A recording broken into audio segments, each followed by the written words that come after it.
সমস্ত লম্পট, সমস্ত মাতাল তারা যুক্ত হয়েছিলেন ওই গীতা পাঠের। বিজেপির হিন্দু ধর্মের সঙ্গে বিজেপির বিন্দুমাত্র কোনো সম্পর্ক করে ভালো করেছে। ব্যাপারটা হচ্ছে এরকম যে এই যে মানে গীতা পাঠ হলো, কত 5 লক্ষ কণ্ঠ নাকি সেখানে গীতা পাঠ করেছে। তো সেই গীতা পাঠ করার পরে তারা চিকেন প্যাটিস যিনি বিক্রি করছিলেন তাকে মারলেন, এবং একজন না দুজনকে মারলেন।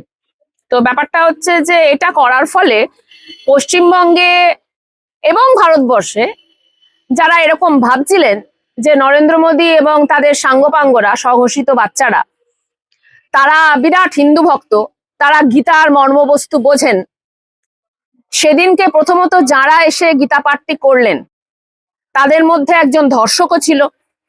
তিনি এসে গীতা পাঠ করছেন। কিছু ভণ্ড তপস্বী তারা এসে গীতা পাঠ করছেন, গায়ে গেরুয়া চড়ানো, বাড়িতে গিয়ে গেরুয়াটা খুলে তারা বিদেশি মদ খাবেন। তাদের সঙ্গে গেরুয়া রং অর্থাৎ আত্মত্যাগের বিন্দুমাত্র কোনো সম্পর্ক নেই। সমস্ত লম্পট, সমস্ত মাতাল তারা যুক্ত হয়েছিলেন ওই গীতা পাঠের আসরে, এবং তারপর তারা এতই উদ্দীপিত হলেন, কারণ আমরা জানি যে বিজেপির বেঁচে থাকার একটাই উপায়, সেটা হচ্ছে মারধর। বিজেপির কিন্তু আর কোনোভাবেই টিকে থাকার কোনো উপায় নেই। চুরি জোচ্চুরি সমস্ত কিছুই করছে, ধর্ষকদের গলায় মালা দিচ্ছে, কিন্তু ওই মারধর দাঙ্গা ছাড়া ওদের কিন্তু বেঁচে থাকার কোনো উপায় নেই। এখন ওরা গীতা পাঠ করে ওই দর্শক মন্ডলীর মধ্যে কয়েকজন অতি ভক্তকে, স্বঘোষিত বাছুর তারা, অতি ভক্তকে তারা উদ্দীপিত করে দিলেন। তারা ভাবলেন যে এবার যদি আমরা একটুখানি মস্তানি করি তাহলে বোধহয় আমাদের প্রমোশন হবে। কিন্তু সব থেকে দুঃখজনক, সে বেচারা অ্যারেস্টেড হলো, সে পঙ্গু, আমাদের ভাবতেও খারাপ লাগে।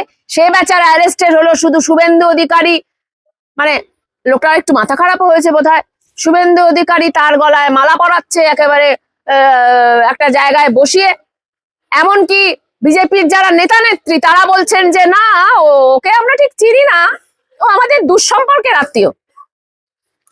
মানে ওই লোকটাকে এমনকি অন পর্যন্ত করছে না, ডিজাউন করছে। অর্থাৎ যারা বিজেপির ওই মাঠে গেছিলেন গীতা পাঠ করতে, যারা এবারেও বিজেপিকে ভোট দেওয়ার কথা ভাবছেন, যারা ভাবছেন যে নরেন্দ্র মোদীরা হচ্ছে হিন্দু ধর্মের মসিহা রক্ষাকর্তা, আমরা পশ্চিমবঙ্গের সেই সমস্ত বিজেপির সমর্থকদের কাছে এই আহ্বান জানাই, এই আবেদন জানাই যে গীতার সঙ্গে বিজেপির, হিন্দু ধর্মের সঙ্গে বিজেপির বিন্দুমাত্র কোনো সম্পর্ক নেই। তাদের একটাই স্লোগান, সেটা হচ্ছে মারধর করো, সেটা হচ্ছে দাঙ্গা করো। অতএব আপনারা এবার অন্তত বিজেপিকে ভোটটা দেবেন না।